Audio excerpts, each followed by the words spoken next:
বিলুনিয়া থানার অন্তর্গত পাইখোলা এলাকায় রাস্তার পাশে যাত্রীবাহী অটো থেকে উদ্ধার এক যুবকের মৃতদেহ। মৃত যুবকের নাম হেজং দেবনাথ, পেশায় সে একজন অটো চালক। মৃত যুবকের পরিবারের এক সদস্য জানান, প্রায় সময় অটো দিয়ে যাত্রী পরিবহন করে গভীর রাতে হেজং দেবনাথ বাড়িতে ফিরত।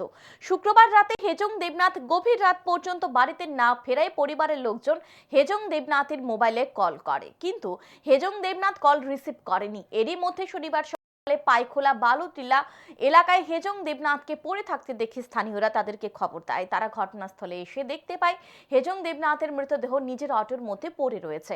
পাশে পড়ে রয়েছে একটি কীটনাশকের বোতল। ধারণা করা হচ্ছে হেজং দেবনাথ আত্মহত্যা করেছে।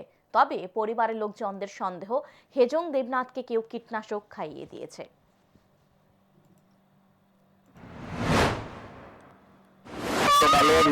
খবর মানে বাগানে গাছ করেন খবর দিচ্ছে যে এখানে ফুটে রয়েছে একজন, সকালবেলা দেখছে।